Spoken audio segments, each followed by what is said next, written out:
Field welding obstacles. So I laid out a plate at the back. I got a piece of C-channel, a piece of pipe. I think it's like a inch and 3/4, and I got a couple pieces of angle, and I constructed them in a couple different ways to kind of give you the field welding obstacles that you will face in the field. Because in the field, especially when you're doing construction and repairs, like say if you're doing structural welding and repairs, and you're doing some pipe welding, not like pressure piping, but say if you just got to go, do a bead around a pipe, or you got to repair or put another piece in. And this is just for like I say, independent field welding. So this is, you have your 3G certs or your 6G certs. I have my 6G, so for those who just got one cert, it'll cover everything. If you just get your 3G cert, some places might want you to have a 4G cert. So sometimes in that case, you have to have two certs. Sometimes you have to have two, but if you have the 6G, it'll cover all. So keep that in mind. But whatever you're comfortable with, that's what I want you to start with. So I like to say, try to master that vertical, because it can always get you good field welding money, that vertical rod. So I'm gonna give you a few examples as far as when you're in the field and you're facing something that, say if the situation is all perfect, pretty much how you can make it look. And if you got a gap and you got to try to weave it together, or you feel like, man, how I'm gonna make this work, I'm gonna kind of show you how it looks before and after, and if the metal is clean versus if the metal is dirty. Because sometimes you're gonna get some things where you be able to clean it with a wire brush a little bit, and you just got to go with it. It ain't gonna be perfect, but just say one of the layouts is, say if you can be able to clean it with a good grinder and get it good, your bead should be nice if you're in a comfortable position. So it also goes off of what position you're in and things of that nature that can help you do the job better. So I'm gonna show you my little layout real quick.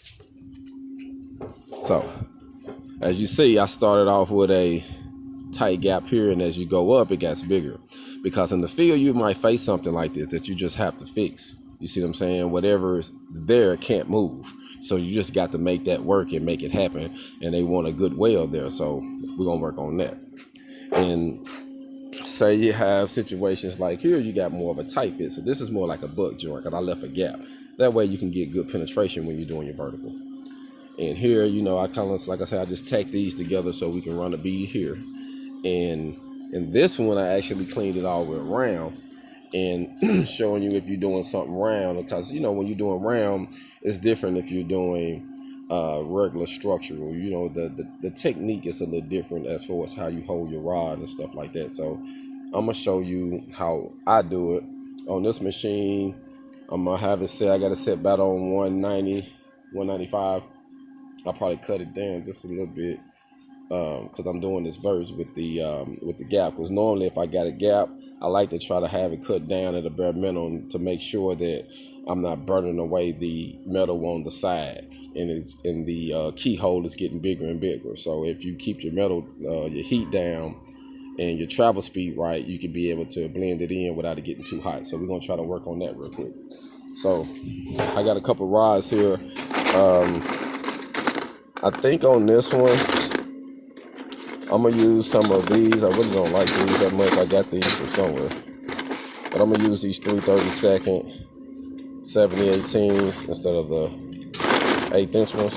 And the only reason why is with the smaller rods, you can be able to burn. You can have a lower amperage. 1/8 rods is good when I'm doing stuff thick, or have to have multiple passes, or have to be so big. I'd rather use the 1/8. But on things of like this, and if it's small structural things, depends on what it is. Normal, I use a 3/32 rod, So that's in a 70/18 or a 60/10.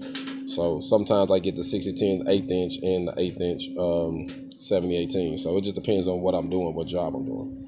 So I'm gonna set this up here. You won't be able to see me completely. See how I'm gonna do this.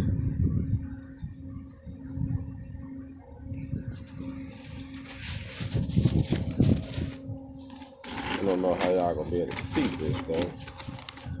I can't really.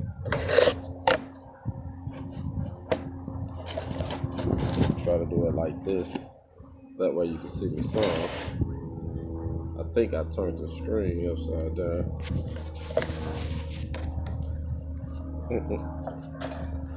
Y'all got to bear with me, man. Got some issues here. Alright. So, bear with me. First thing I'm going to do is I'm going to do a flat around the back. And I'm going to stay in this position and just travel it around.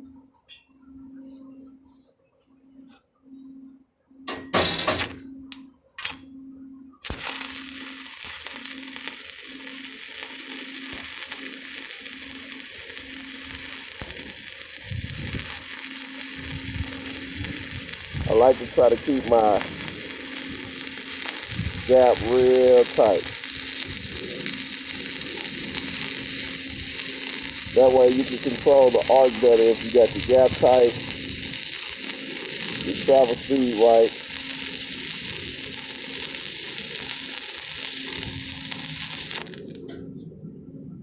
That burned pretty good right there. Now I'm gonna go around the pipe. And normally, you know, you want to try to get comfortable.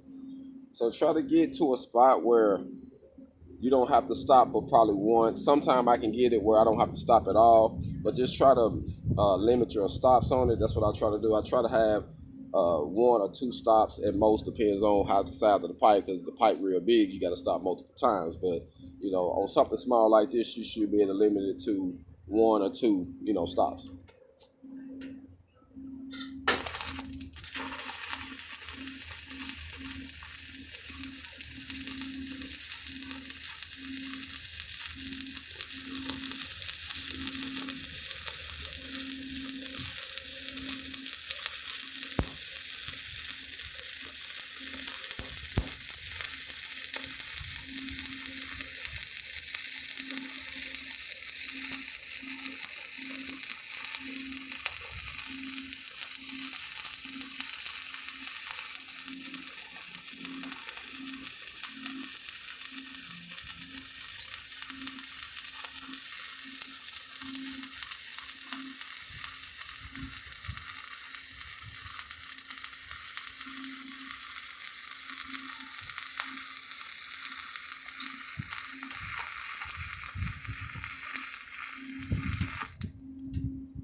Like I say, this is field welding practice. So, as of now, we got two beads run, and I'm gonna try to run this vertical. I don't know how much space I got on my phone right now, so I want to be able to show you. So I might be making another video of me actually showing you what the welds look like once I'm done.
So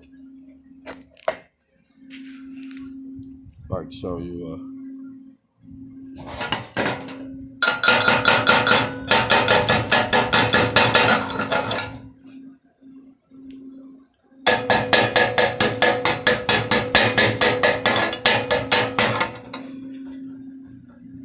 that way you can see well.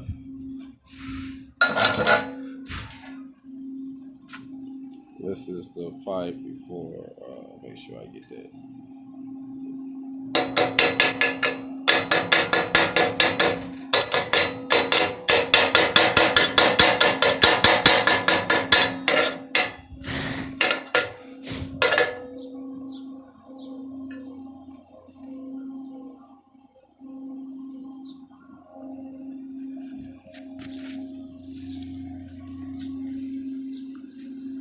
And this is me not cleaning it or nothing, just, just knocking it off. Temperature set right, you can burn good. It's all on your angle, you know. So get comfortable, but this is type of things that you do in the field. I want to kind of give you a good example, so that way you'll know what you're facing. And this one's a little hard because it I had a pretty much like a root pad, so I'm gonna have to clean that out with the grinder, well, with the rod brush rather. But I wanted to show it to you. So those are just a few techniques. Like I said, I just wanted to give you something, man, that you can use actually. But on your downtime during your quarantine right now, if you do have your small machine, it's good to just practice on a couple things. Set some obstacles, give yourself some gaps, give yourself some space, so that way you got room to grow. HogOn.